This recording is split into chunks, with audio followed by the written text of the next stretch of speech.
আসসালামু আলাইকুম। This is Sajib from natural shop. কেমন আছেন বন্ধুরা? আজকে সকালে ফজর নামাজ পড়ে আমি হাঁটতে বের হলাম। হাঁটতে হাঁটতে আমি চকে চলে আসলাম। চক হচ্ছে যেটা বিল আমাদের যে এখানে ফসল আদি করে, সেই চক বলি আমরা এটাকে।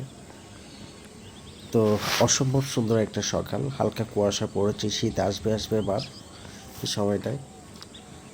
তো আমিও হাঁটতে বের হয়েছি। তো হাঁটতে হাঁটতে দেখলাম যে এক আঙ্কেল তার মাছ ধরছে। তার চায়না জাল ফেলে রাখছে খালের মধ্যে, ওই মাছ খালেই মাছ, তাই না? দেখতে গেলাম। তা আসলে মাছ তেমন আসেনি, কারণ খালে পানি নাই। ঠিক আছে, যে কারণে মাছও না পাওয়ারই কথা। তো যতটুকু আসছে দেখতেই পাচ্ছেন। তো আসলে মাঝে মধ্যে ভালো মাছ আসে, আবার কখনো কখনো মাছ আসেই না। এটা হচ্ছে আমাদের খাল, যে তিতাস নদীর ডাল আসছে, ডালেই হচ্ছে পেতে রাখে আর কি। আর পানিও চলে গেছে, বর্ষার পানি, যেহেতু শীত সামনে আসতেছে, মাছ না থাকারই কথা। তো যতটুকু পায় তারা খেয়ে বেঁচে আছে আর কি। তো যিনি মাছ ধরছেন উনি হচ্ছে নাসির কাকা, আমাদেরই এক আপনজন।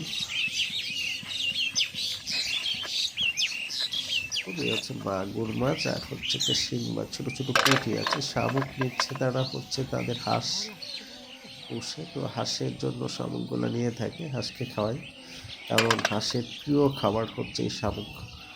আপনাদের দিক দিয়ে কি হাঁসকে কী খাওয়ায় ইয়ে করে আমরা জানি না। এ হচ্ছে আরেকটা জাল, ওই জালটা উঠাচ্ছে। বিশাল বড় জাল, এই যে দেখতে পাচ্ছেন, খালে কোনো পানি নেই। বিশাল বড় জাল। তো দেখা এটি যায় চায়না আসলে জাল মাছ বলে না? কতটুকু আসে। অনেক সময় ভালো মাছ পাওয়া যায়, লাইক হচ্ছে শৈল মাছ, কই, শিং, মাগুর, এই ধরনের মাছ আসে। যেহেতু খালে পানি নেই, সেহেতু হচ্ছে মাছও কমই থাকার কথা।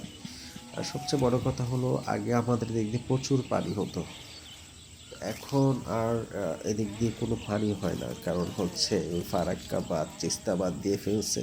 এত তো এই পরিমাণে জন্য কোনো কাঁকড়া! পানি হয় না। আর সবচেয়ে বড় কথা হলো, আর মাছও আসে না এদিকে। পানি হইলে বর্ষার সময় ডেফিনেটলি মাছ আসতো, কারণ আমরাই ছোটোবেলায় দেখেছি প্রচুর পরিমাণে মাছ, আমরা এইসব খাল থেকে প্রচুর মাছ ধরতাম। মাছ নাই খালের মধ্যে। বর্ষার পানি যখন চলে যাচ্ছিল সেই সময়টায় আমরা সবাই ছোটো ভাই বড় ভাই যারা ছিল মিলেমিশে সবাই জাল দিয়ে মাছ ধরতে আসতাম, বর্ষার পানিতে যাওয়া যায় বাপ যখন।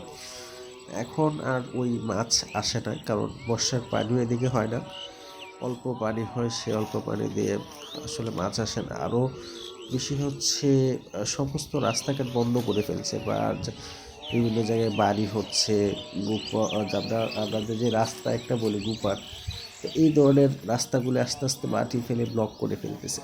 তো পানি আসারও সম্ভাবনা কমে গেছে, মানে পানি এখন হয় না, যে কারণে মাছও পাওয়া যায় না। ঠিক আছে।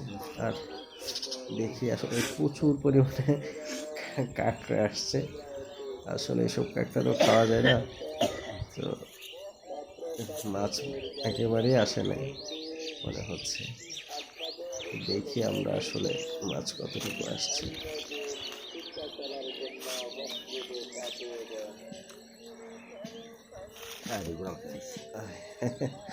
সব কাঁকড়া কাঁকড়া থাকলে তো খাইবো। কাঁকড়া আসছে, মাছ পাওয়া যায় না। বলছিলাম এই যে একটা টাকি মাছ আসছে।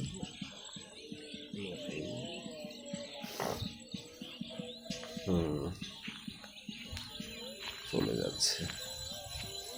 এই হচ্ছে খাল, এই হচ্ছে সাঁকু। এই সাঁকু দিয়ে আমাকে পার হতে হবে এখন।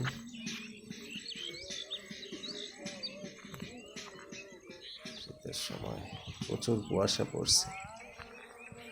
এই আশেপাশে, এই পাশে যে জমিগুলো দেখলে সেগুলো আমাদেরই।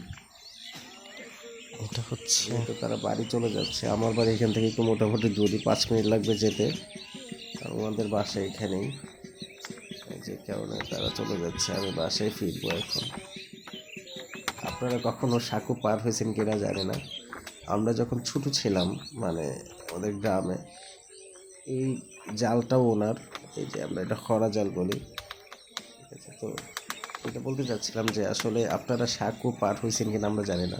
আমরা যখন ছোট ছিলাম তখন আমাদের গ্রামে প্রচুর সাঁকো ছিল। তখন বললাম না, তখন প্রচুর পানি হইতো। তো আমাদের খালের ওই পার হচ্ছে বাসা, তো রাস্তার ওই পাশে হচ্ছে অপোজিটে হচ্ছে আমাদের বাসা। তো সেই ক্ষেত্রে আমাদের সাঁকো দেওয়া পার হইতে হইতো, ঠিক আছে। আর প্রচুর পানি হইতো এবং বন্যা তো 2004-এর বন্যা, ঠিক আছে, এগুলো আমরা পেয়েছি। অনেক বিশাল পানি হইতে বাড়িঘর ডুবে গেছিল। এখন আর এসব দেখা যায় না, এইসব আর এখন নাই, ঠিক আছে। তো আজকে সকালটা আমার খুব ভালো কাটলো, কারণ গ্রামের অরিজিনাল যে মানে প্রাকৃতিক সৌন্দর্য সেটা দেখতে পেলাম। তো সবাই ভালো থাকেন, আল্লাহ হাফেজ। আবারও দেখা হবে নতুন কোনো ভিডিওতে। অবশ্যই পেজটাকে ফলো করে